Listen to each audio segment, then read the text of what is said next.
Hello. And we literally have filmed 2 videos today. This will be number 3. Told y'all we're filming crazy ahead because we want to get stuff ready. You are really close to the camera. Oh, yeah. Should we see how close you are to the camera? Okay, but we were reacting to 4 most disturbing TV hijackings in history. You're just gonna act like you didn't see Shrek with the goose? I actually didn't see Shrek with the goose. You're just... What? Anyway, so this is a little older for Chilling Scares. I think this is a couple years old. Oh, that? Yeah, whatever that was. Did we get like a new Shrek trailer? Yeah, this was 3 years ago. Oh so it was a while ago. 14-0 Bears. Then the defense, which had to put up a sack in 12 quarters, finally did. Perhaps the most popular TV hijacking is the Max Headroom incident. It's likely you've seen it before. A man dressed in a suit, sunglasses, and most notably a Max Headroom mask. Max Headroom was a fictional character advertised as the first computer-generated TV presenter. He first appeared in his own movie before the character got his own TV program. Popular back in the mid-80s, it's likely most everyone instantly recognized the mask when on November 22, 1987, a sports segment on WGN-TV was abruptly hijacked. This being what appeared on the screens of thousands. McMahon and McKinnon, 14-0 Bears. Then the defense, which hadn't put up a sack in 12 quarters, finally did.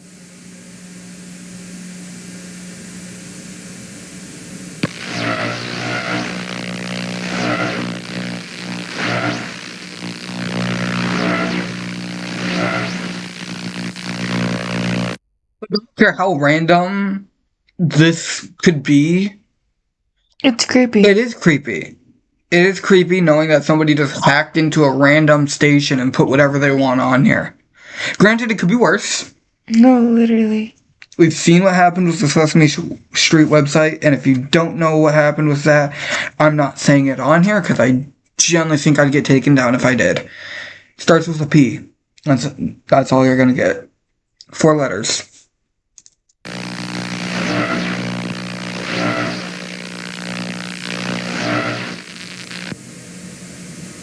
The hijacking lasted a total of 17 seconds before engineers at WGN were able to regain control of the broadcast tower by switching to a backup frequency. At the time, not even they knew what had happened. Well, if you're wondering what's happened, so am I. Actually, the computer that we have running our news from time to time took off and went wild. So what we're going to do is start over from the top of the Bears and tell you once again about the 30-10 victory they had over Detroit today out at Soldier Field. We'll show you from the top and show you again. The video itself shows the man in the Max Headroom mask swaying erratically, all while the background rotates from side to side. This is seemingly to recreate the look from the actual Max Headroom show, which features a similar background. During the hijacking, a distorted buzzing sound can be heard. Yeah, I know. Only the visuals were successfully hijacked. However, on that same day, a few hours later, a different station, WTTW, was also hijacked by the same group. And this time there was audio. You should walk often with the old ones of your tribe. That is the only way to learn. I'll get you a hot drink, miss. Oh, I could do some dry clothing. Because he's a freaking nerd. I think I'm gonna check worse than freaking oh, Jesus.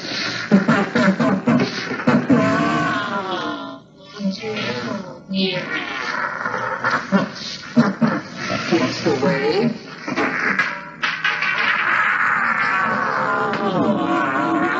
Your love is fading.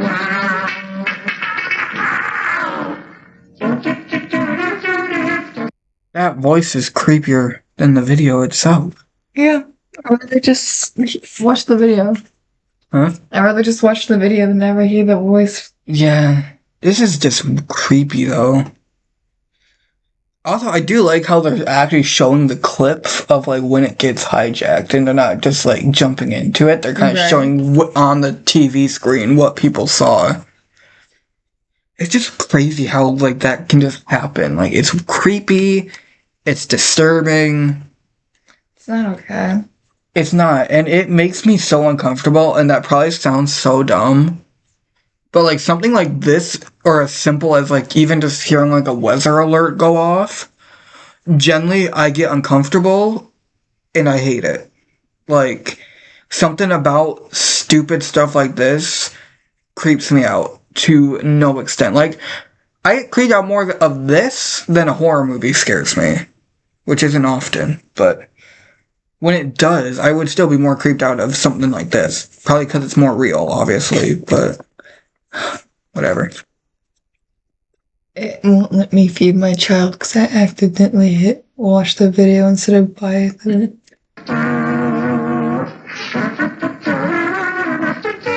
I still see the X.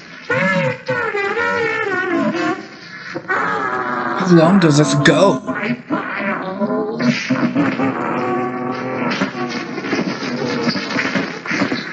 Oh, I just made a giant masterpiece for all the greatest world newspaper nerds. They're coming to get me. This second incident lasted longer at about 90 seconds. This is because no engineers were on duty at the time, meaning no one was there to quickly switch to a backup frequency. The motive behind the interruption is unknown, as there isn't really ever one clearly established, even with audio. Many suggest the man was simply rambling on, saying any nonsense sentence that came to mind. However, others think differently. I think I'm better than Chuck Swirsky. The man mentions Chuck Swirsky, who was a TV reporter employed by WGN. At one point, the man also begins humming the tune to Clutch Cargo, a cartoon that aired on WGN. He followed this with I Still See the Axe. This is possibly a reference to the last episode of Clutch Cargo aired on WGN, titled Big Axe. I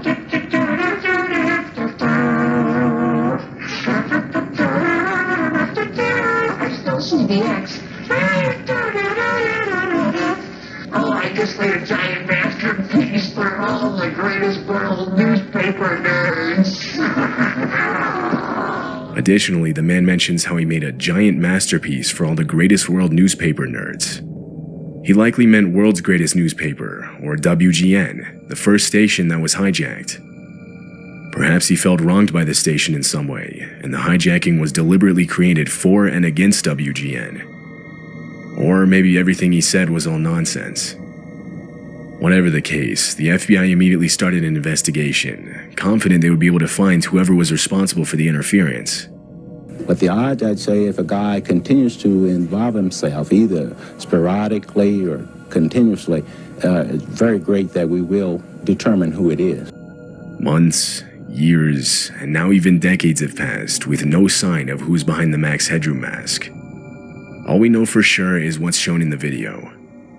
At least 3 people were involved, one under the mask, one behind the camera, which can be proven from a slight shift in the camera's angle at one point, and one rotating the background, which is shown stopping when they step into frame themselves.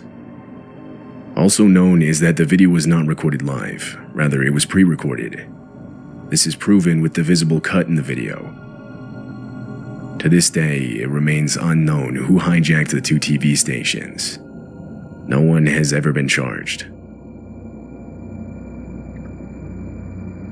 On August 19, 1987, during the 4 p.m. edition of KNBC's Channel 4 News, reporter David Horowitz was interrupted by an unidentified man walking into the studio. The man appears in frame armed and hands David a set of papers. He instructs him to read them. And without another option, David calmly does what he's told. Pardon me? What is this? He's got a gun, Colt cover. Let me see what it says. All right. He's got a gun to his back. All right, well, let me read this. Folks, we have someone on the set who's standing here and would like me to read this copy which was just handed to me. You want to tell me your name or not? What is it? And Gary, where are you from? Stupid can you be to just blatantly give out your name on live TV? I have no idea. But I love how that man kept so Right? Like, he didn't freak out or anything. He's just like, this man wants me to read this paper here. Like, what? He was just going with it. Are you, superpowers? I would have flipped out. I would have just been like, well, I'm dead. The video was then taken off the air and replaced with a still screen. But thousands of people had already witnessed it live, and police were immediately flooded with calls from viewers. Monitors in the studio clearly indicated they were no longer on the air, but the reporters desperately tried to convince the man he was still on. He believed them and continued to let David read. I was warned in 1981 by someone with connections at the CIA to stay off the computers, that they didn't trust people on computers. When I began receiving disturbing calls from my parents, which led me to believe that something terrible was going on, I was then forced into a mental hospital in Tallahassee, where I learned that my brother-in-law had been driven insane in the same manner that someone was trying to do to me. After minutes of this, David finally finishes reading the statement, at which point the man sets down his weapon, and it's revealed that it was only ever an empty BB gun. Police entered the studio and immediately arrested the guy. He was Gary Stolman. He managed to get in the studio as a guest to an employee. His father, Max Stolman, would sometimes work for KMBC as a reporter. Once inside, Gary waited for the channel to go live before walking into frame. Now, written on the paper Gary wanted read, it turned out to be a nonsense statement on the CIA, alien life, and other conspiracy-type stuff. One of the sections read, "The man who has appeared on KMBC for the past 3 years is not my biological father. He is a clone, a double created by the Central Intelligence Agency and alien forces. It is only a small part of a greater plot to overthrow the United States government and possibly the human race itself." Gary was sent to a county jail as he awaited trial. He was found mentally ill and was arranged to get the help he needed. His father later made a statement on the incident, reading, "I do have a sick son. He has been hospitalized a number of times. I'm just thankful he wasn't shot." I think that would have been the better option. Also, first off, I get that they knew the dad of the guy. But do you not have security? Or like a metal detector? Or anything? Well, it's a BB gun. That means it's not real, it's plastic. True, and the police stepped in after that letter. Why didn't you step in while they were reading the letter and he wasn't even focused on stuff? Because they didn't know it wasn't a BB gun. The chances of him pulling the trigger while they tried grabbing him were high. True. At least it was and empty. a BB still hurts regardless, so they wouldn't think he'd gotten actually shot until they realized he's not bleeding. Yeah. In July of 2007, WJLA, a TV station in Washington, D.C., was abruptly interrupted from its regular programming. Everything was going as usual, when all of a sudden the screen went black, and without warning, this image appeared on viewers' TVs. Wait a minute. A close-up, grainy, black and white photo of two human heads, one smiling, one not. Looks like the Viewers Mr. watching Incredible live were confused and honestly creeped out. The image was unsettling, to say the least. It stayed on screen for several seconds with no movement and no sound, just the image, before abruptly disappearing and returning to the station's regular programming. Many viewers called the station and made posts online trying to get answers.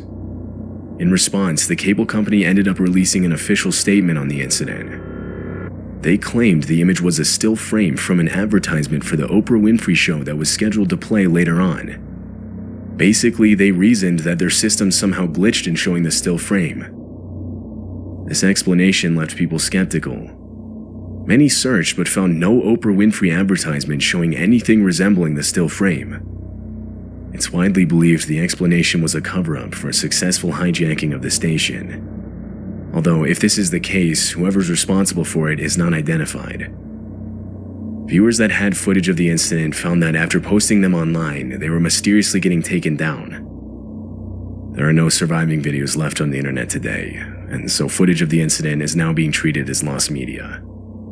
The only remaining evidence is this picture of the still frame that was shown. My Lost Media Wiki bros, let's go, let's find this. Come on. I know who you are. I know y'all, I've been following y'all, find this thing. I want to see this. That was creepy though. That man literally just looked like... It looks like that one meme of Mr. Incredible. I think it is. Where he like slowly gets more... creepy. Yeah. I think that is... But, I don't... It's still creepy though. I think he was an actual person then. Because think about it, Oh yeah. That's from way back then. None of us would have it now. Yeah. Only they would, and we print or copy. Also, like, the factor that there's no sound and it's just a still image for like 20 seconds. It's kind of creepy. Yeah.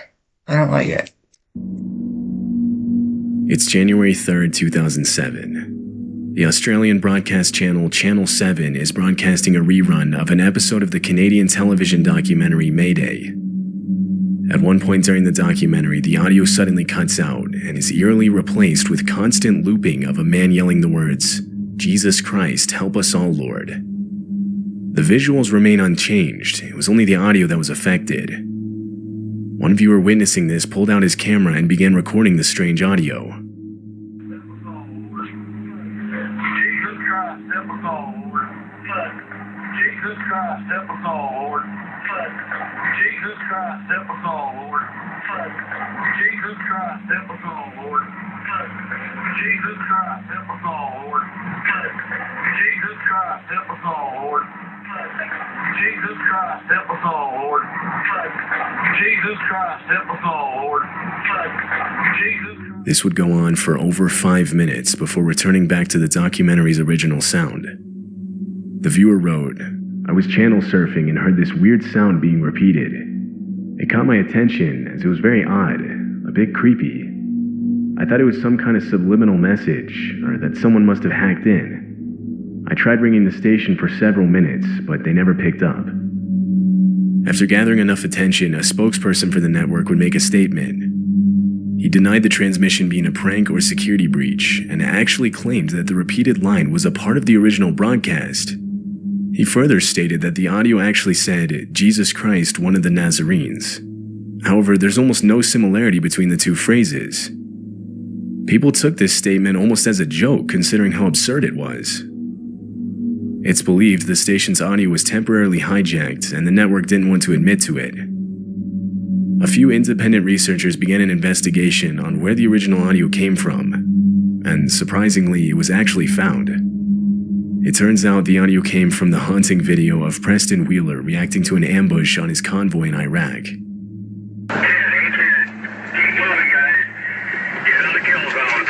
Jesus Christ, help us all, Lord. This attack occurred after the convoy had made a wrong turn down a dead-end street, though Preston was fortunate enough to make it out alive. The finding of this video seemed to raise only more questions, like the reason behind why the hijacker chose to use this audio. No further information would ever be discovered. The whole situation kinda just slowly died down with no real answers. The hijacker responsible was never identified. Not weird at all. That's not creepy. I don't feel violated about my space. Yeah. What the hell's wrong with you? Was that light on before? Yeah. Are you sure? Mm-hmm. Swear to God, it wasn't, because I've been looking over the entire time and it was not on before. The clock? Yeah. It's on whenever the main light's on. It's been like that for years. Well, that was that. Oh, that's insane. Now you know what TV hijackings are. That's insane. I don't know what to think of that. That was creepy and disturbing. I had no idea what TV hijackings are, by the way, guys. Until now. Yep. I feel like if that were to happen now, It would be so much worse. didn't some guy wake up to, like, some Freddy or Fred from Five Nights at Freddy's staring at him? I have no idea. Oh, you don't know about that? No. Well, then wouldn't that be hijack? Because he wasn't able to change or anything. Probably. Damn. Oh, my bad. Dude, you can say that. Oh, wait, yeah. It's PG-13 channel. It's not a PG channel. But anyway, that's gonna do it. I don't know if we're gonna film more today or not because we filmed multiple videos now. He's gonna go to the bathroom. We'll see you guys next time. Peace out, everybody.